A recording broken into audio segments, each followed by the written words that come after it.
Liturgia do primeiro domingo da Quaresma, Mateus 4, de 1 a 11. Jesus foi conduzido ao deserto pelo Espírito para ser posto à prova pelo diabo. Ele jejuou durante 40 dias e 40 noites. Depois teve fome. O tentador aproximou-se e disse-lhe: Se és filho de Deus, manda que essas pedras se transformem em pães. Ele respondeu: Está escrito: Não se vive somente de pão, mas de toda palavra que sai da boca de Deus. Então o diabo levou a cidade santa, colocou-o no ponto mais alto do templo e disse-lhe: Se és filho de Deus, joga-te daqui abaixo, pois está escrito: Ele dará ordens aos seus anjos a teu respeito, e eles te carregarão nas mãos para que não tropeces em alguma pedra. Jesus lhe respondeu: Também está escrito: Não porás à prova o Senhor teu Deus. O diabo o levou ainda para uma montanha muito alta. Mostrou-lhe todos os reinos do mundo e sua riqueza, e lhe disse: Eu te darei tudo isso, se caíres de joelhos para me adorar. Jesus lhe disse: Vá embora, Satanás, pois está escrito: Adorarás o Senhor teu Deus, e só a ele prestarás culto. Por fim o diabo o deixou, e os anjos se aproximaram para servi-lo. Palavra da salvação. Glória a vós, Senhor. Jesus foi conduzido ao deserto. Jesus não foi por si ao deserto. Ele se submeteu a um outro que o conduziu para esse deserto, que é o Espírito Santo. O Espírito conduziu Jesus, não para ele viver uma vida de brisa mansa e de folga e de sossego, mas Jesus foi ao deserto para a provação, o tentar. Jesus foi ao deserto para assumir uma batalha na provação. Jesus foi ao deserto para se encontrar com o diabo. Sim, porque o diabo, ele habita nos desertos. E Jesus vai até a morada do diabo, para que lá o diabo possa o perseguir, para que lá o diabo possa o atormentar com as tentações. E Jesus se põe em combate. Jesus, ele leva consigo a espada desse Espírito. Ele vai armado de uma espada, que é a palavra de Deus, que é o conhecimento da Escritura. Jesus rebate o diabo apenas usando a Sagrada Escritura. Cada fala do diabo é desarmada e desestruturada com um versículo da Sagrada Escritura, para mostrar assim que a Sagrada Escritura é mais forte do que Lúcifer e do que todo o seu exército de diabos postos contra nós. A Sagrada Escritura pode fazer muita coisa se ela habitar num corpo santo, não num corpo sujeito ao pecado, mas num corpo santo. Jesus se submete à prova. Jesus se submete ao querer do Espírito. Embora Jesus tenha igualdade com o Espírito Santo, Jesus se submete a ele. Jesus foi ao deserto para vencer o diabo não como um Deus, porque Deus já o venceu, mas sim como um homem comum, como eu e você, que tem fome, que tem sede, que tem frio, que tem o corpo às vezes mole para o serviço do Senhor. E Jesus assume 40 dias de jejum e 40 noites de jejum, também em preparação para a prova, porque quando se entra numa prova, se deve entrar no jejum. Quando se está numa prova, se deve fazer jejum, um jejum prolongado, um jejum mais rigoroso, um jejum um pouco mais duro, um jejum que vai de fato me mortificar na carne, porque a carne precisa se submeter ao Espírito. E como é que eu vou colocar minha carne em submissão ao Espírito? É através do jejum. Jesus jejuou 40 dias, 40 noites. E não é pecado você ter fome e comer, mas o diabo veio tentar Jesus no meio do propósito do jejum. Quando você assume um jejum, o diabo virá te tentar. O diabo vai te jogar numa ocasião que vai fazer passar na sua frente os pratos mais deliciosos da terra, as iguarias mais finas e requintadas, para fazer com que eu e você cedamos e abandonemos o jejum para transformar a pedra em pão. Jesus não fez isso. Jesus, mesmo com fome, a Bíblia diz que Jesus teve fome. Ele vai mostrar que a fome do Espírito está acima da fome da carne. E que o Espírito de Jesus tinha fome também, mas era da Bíblia, da Escritura Sagrada, daquilo que saía da boca do Pai. E para não perder o que saía da boca do Pai, Jesus renuncia ao pão. Jesus renuncia ao alimento. Então Jesus, ele vai renunciar a satisfazer a sua carne, para que o seu espírito fique satisfeito. Essa submissão de Jesus. Jesus submete-se aos 40 dias de prova. Jesus submete-se ao período de provação que Deus colocou na vida dele. O período de provação teve um início e o período de provação teve um fim. E Jesus passa por essa provação não de qualquer jeito, mas preparado. Jesus vai preparado para ser provado. Porque Eclesiástico 2:1, se entrares para o serviço do Senhor, prepara tua alma para a provação. E Jesus estava prestes a iniciar um serviço do Senhor público, um ministério público, onde Jesus ia, com a força desse Espírito, operar milagres, sinais, curas extraordinárias, prodígios, ressurreições. Cegos iriam ver, mudos iriam falar, surdos iriam ouvir, mas nada ainda tinha acontecido, estava tudo no anonimato. Jesus ainda era um anônimo, um oculto em Israel. Porém, quando Jesus foi passado do oculto para o ministério, para o ser visto, para o ser conhecido, houve aprovação.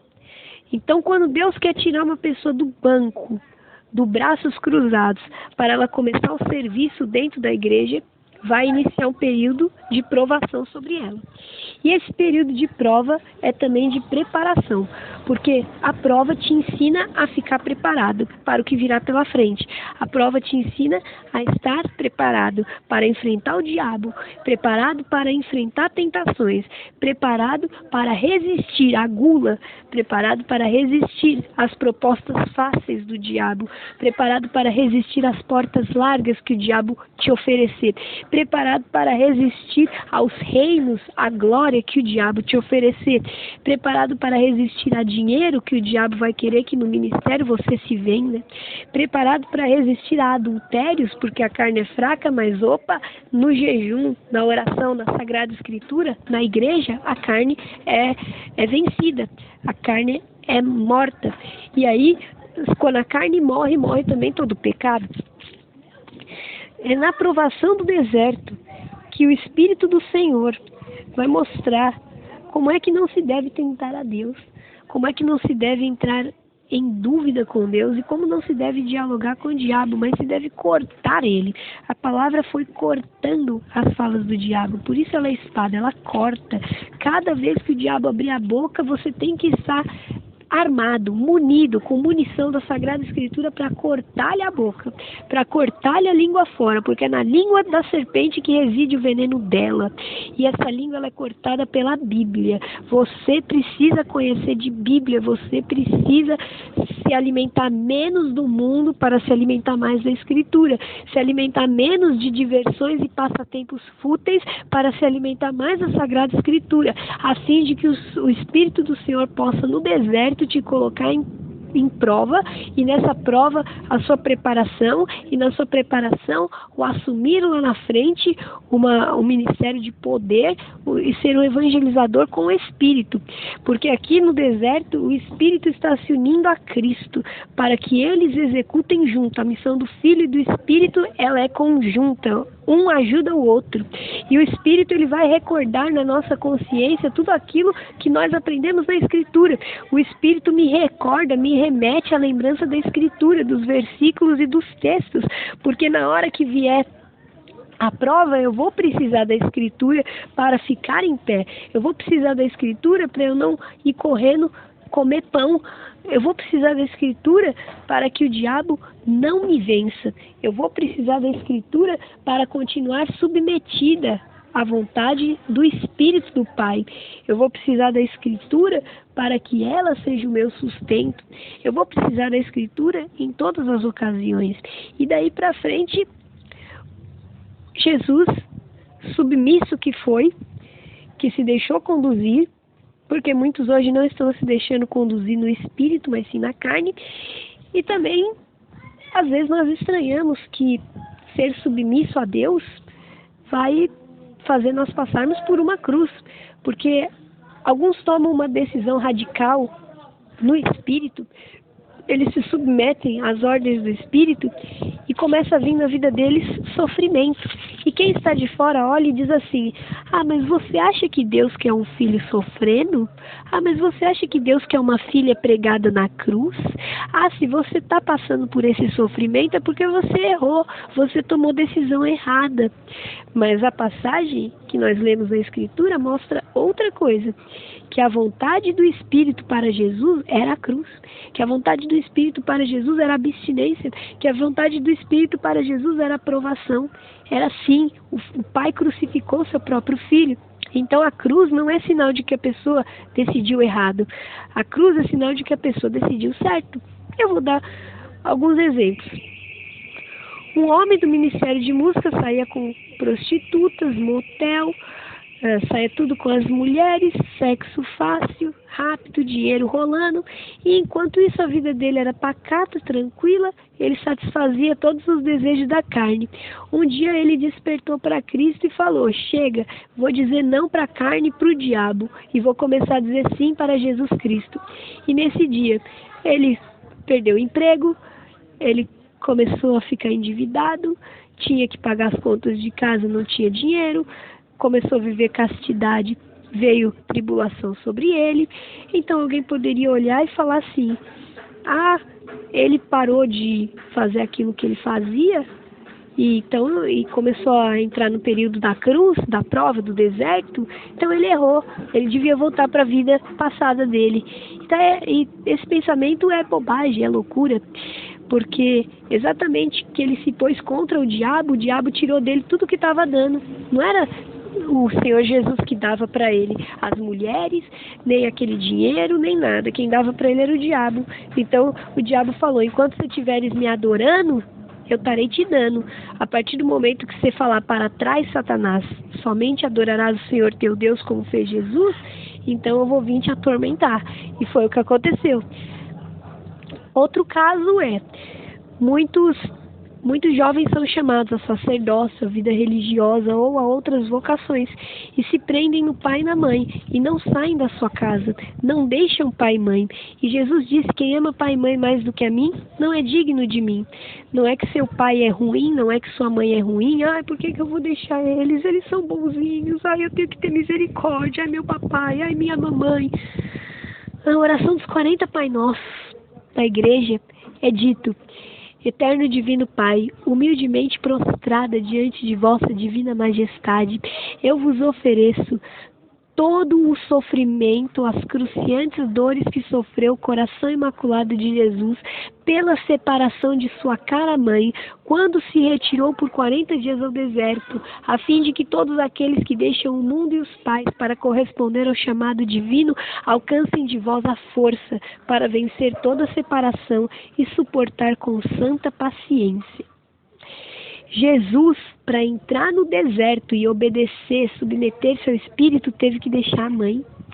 E a mãe de Jesus não era uma pessoa ruim. A mãe de Jesus é a melhor de todas as mães, a mais sagrada de todas as mães, a Virgem Maria. Mas se Jesus não deixasse ela, Jesus não poderia obedecer o Pai. Você entende que aos pés da cruz, a Virgem Maria fez ali um sacrifício que muita mãe e pai não está disposto a fazer do seu filho? Sacrificar o seu filho na cruz por vontade de Deus? Ver o seu filho sofrer uma cruz, viver uma vida de pobreza, uma vida de abnegação, uma vida de esmola, de pedir esmola, como acontece quando eles viram frades. Muitos frades vivem da esmola. E muito pai e mãe não está disposto a ver isso. E do seu filho dizendo: não, isso não é vontade de Deus, não é vontade de Deus uma cruz. Claro que é vontade de Deus a porta estreita. Claro que é vontade de Deus que o filho separe-se para ir ao deserto, para ser preparado para algo maior. Alguns dizem: mas eu posso servir a Deus com meu papai e com minha mamãe. Sim e não. Sim e não. Tem alguns que Deus chamou para abandonar o pai e a mãe. São José de Anchieta, ele foi um apóstolo do Brasil, ele nunca teria evangelizado e salvado a alma de tantos índios se ele não dissesse adeus para o pai e para a mãe dele, lá na Europa. Teve que deixar pai e mãe na Europa, pegar um navio, vir numa viagem apenas de ida para o Brasil, habitar nessa terra que não tinha chuveiro elétrico, não tinha fogão, não tinha gás, não tinha louça. O que ele ia comer, o que ele ia beber, onde ele ia dormir, uma selva. E São José de Anchieta se colocou na selva, na vida austera, na vida rigorosa, no deserto, enfrentou o diabo e aqui ele ganhou muitas almas para Cristo. Porque para ganhar alma para Cristo, nós vamos precisar renunciar e sacrificar certos bens. E pai e mãe é bem que às vezes o Senhor pede sim para ser sacrificado. O que mais podemos falar dessa passagem de Jesus no deserto? Que a separação custou ao coração de Jesus. Foram dores cruciantes que ele enfrentou por estar isolado de sua mãe. Foram dores cruciantes que Jesus enfrentou por estar isolado das pessoas que ele amava, em particular Maria. E, no entanto, Jesus vai submeter-se agora ao que o Espírito quer dele. Ele entende que está na hora dele se separar um pouco de Maria, mas era tudo para um bem maior. Nós podemos ainda pensar, Senhor, eu posso te servir na casa do pai e da mãe? E eu quero dizer aqui que pai e mãe, esse é sentido literal para uns, e que pai e mãe aqui seriam os apegos para outros. Senhor, eu posso te servir mesmo com apego ao meu dinheiro, mesmo com apego ao meu filho, mesmo com apego ao meu marido. Amar é bom, apegar-se é mal. E quando uma planta precisa virar uma árvore, você deve mudar ela de terreno. Se você pegar um vaso, sabe vasinho de planta? Imagine um vaso que cabe na janela da sua casa, um vaso que dê para enfeitar a janela da sua casa. Se você quiser que aquela árvore atinja 40 metros de altura, e você planta ela ali como uma pequena semente, ela até pode começar a se desenvolver no vaso, mas se você quer que ela atinja grandes alturas, altitudes, como 40 metros, ela nunca poderá estar plantada nesse vasinho minúsculo e pequeno. Mas terá que se remover essa planta desse vaso.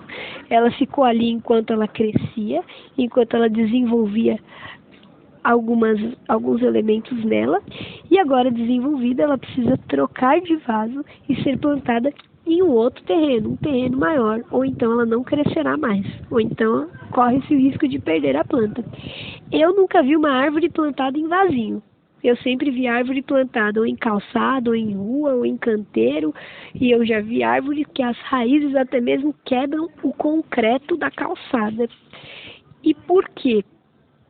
Porque para ser árvore precisa plantar num outro terreno.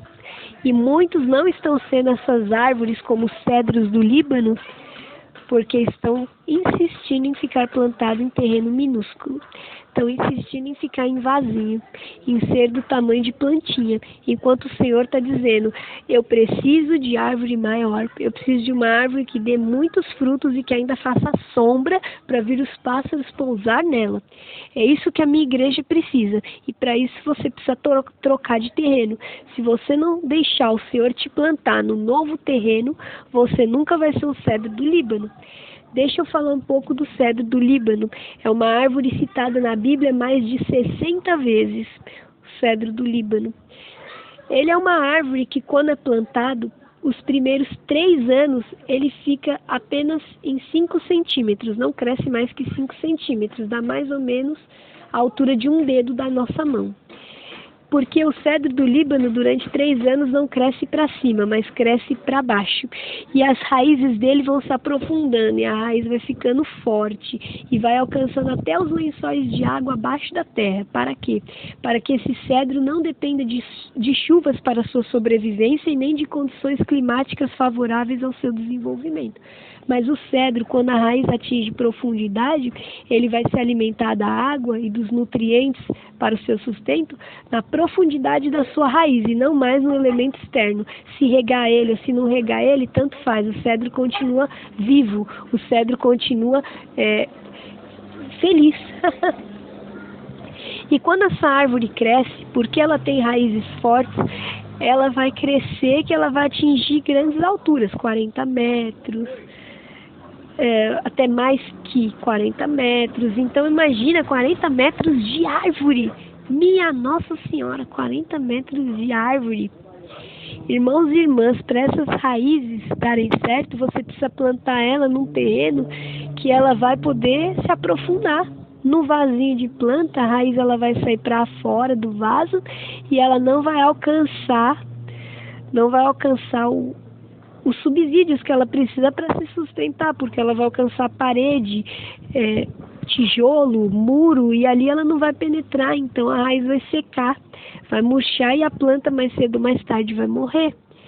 E o Senhor quer que nós sejamos cedros do Líbano, e por isso o Senhor teve que tirar Jesus do seu lar, do seu comodismo, do seu lugarzinho, da sua comunidadezinha pequenininha, e colocar Jesus num deserto, para que no deserto Jesus aprofundasse raízes, para que no deserto Jesus preparasse suas raízes para o crescimento do ministério que ia ter a partir do deserto. A partir do sacrifício que ele estava aprendendo a fazer, com jejuns, com penitências, porque no deserto a vida do corpo, o corpo é penitenciado, então Jesus está fazendo uma purificação para que depois ele possa crescer. Purificação quem faz é nós, mas Jesus está mostrando como que é preciso o homem fazer essa purificação de deserto antes do crescimento sobre ele, antes dele alavancar, antes dele soltar o breque e o carro partir em corrida. Antes de chegar em primeiro na largada, ele vai precisar passar no deserto. E Jesus está fazendo isso. Quem precisou de purificação não foi Jesus, não, perdão. Foi o povo de Israel que entrou no deserto, ele precisou de purificação. Ou nós, quando entramos, Jesus já está purificado. Jesus já é homem perfeito. E Jesus não ficou isento de passar na provação. Assim eu e você também não estamos isentos de sermos provados. Mas que nós saibamos que tudo vai colaborar para o nosso crescimento, para nós sermos árvores de tronco forte, galhos fortes, folhas boas, folhas com cor viva, frutos saborosos, que as pessoas venham colher dos nossos frutos, que você dê muitos frutos que sirvam para curar tantas gentes que estão feridas.